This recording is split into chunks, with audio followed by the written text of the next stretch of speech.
How to coach your team. As a leader, you want to develop your team, right? As we teach hundreds of leaders each year to coach their teams, the first thing we typically find is that leaders don't actually know what coaching is. Let's clear that up first by defining what it is and isn't. The International Coach Federation says coaching is about partnering in a thought-provoking and creative process that inspires coachees to maximize their personal and professional potential. So you can see, it's not corrective feedback, it's not mentorship, which is advice and expertise-based, and it certainly isn't discipline. Now that we're clear, we also say that coaching is question-centric, which allows coachees to solve the problem instead of you. It's helping people to grow. If we aspire to be a workplace of choice, we know that one of the top desired qualities of the modern employee is to have the opportunity to grow. So putting some real effort into coaching is a great retention move. The 2022 ICF Global Consumer Awareness Study, including 31,000 participants across 30 countries, found the top 3 outcomes of coaching. Tying for second place are work-life balance and self-esteem or self-confidence. And coming in at number 1 is communication skills.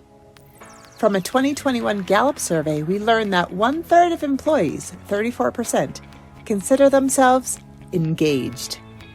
When surveyed, we find that healthcare workers and managers experienced the sharpest decline in engagement. If you would like a culture that promotes support and development and nurtures an environment of self-awareness and strategizing forward, let's get coaching. There are 2 ways to do this. 1, have scheduled coaching time. This can be during your one-on-ones where one of the agenda items is coaching for anywhere from 15 minutes to 1 hour. In the first session, have employees self-identify strengths and growth areas, and you can get to work from there asking what they'd like to focus on first. Each meeting, you can start off by asking, what's on your mind? What's a challenge you face these days? Or what would you like coaching on? Each session, you can follow the progression outlined in the GROW model that has been utilized since the 1980s. Goal, what do you want? Reality, where are you now? O, what are the options or what are your obstacles? And W, what are you willing to do? Coined by Paul Hersey and Kenneth Blanchard in the 1960s, coaching in the workplace is for competence at all levels. Even Olympic athletes, people at the top of their game, get coaching. We especially recommend coaching from an internal or external coach at these 5 stages: new role, new manager, the magnificent middle, promotion, and retirement or legacy creation. It's helpful to assess which quadrant of the situational leadership model your coachee is in, as this will help you to determine if they need a heavier focus on coaching or mentoring. 2, make a practice of coaching instead of advising. Take a coach approach. This can be done anytime that someone wants guidance or to figure out a path forward. In the book, The Coaching Habit, Michael Bungay Stanier encourages us to ask questions like, what's the real challenge here for you? How can I help? And if you're saying yes to this, what are you saying no to? The Coactive Training Institute suggests 100 different powerful questions like, what are possible solutions? What will you think about this 5 years from now?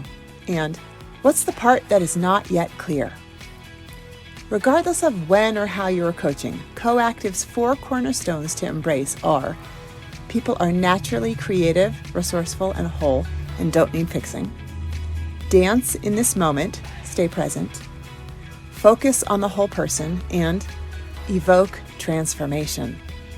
Want 3 powerful tips for being an effective coach? 1, remember to talk 50% of the time or less and paraphrase and validate. 2, don't be afraid to share what you see or notice, and especially to shine light on positive qualities that they're demonstrating, like courage, critical thinking, tenacity, enthusiasm, care, etc. And 3, collect and use coaching tools. We in the coaching industry love tools which help support transformation. These often come in the form of assessments or frameworks. For example, a strengths and growth areas assessment or a framework for scripting an accountability conversation, or a template for mapping out your priorities. Coactive's 5 contexts for every coach to embrace are curiosity, listening, intuition or inner wisdom, capacity to forward the action, and self-management or no judgment or opinions. If you would like to evaluate your coaching ability, use these metrics. The bottom line is that coaching supports and grows your people. Being an effective coach takes practice over time. An added benefit is that you will have a deeper bench of skilled leaders to move up when the opportunity arises. Wondering if someone's open to coaching? Have them take a coachability quiz before you even get started.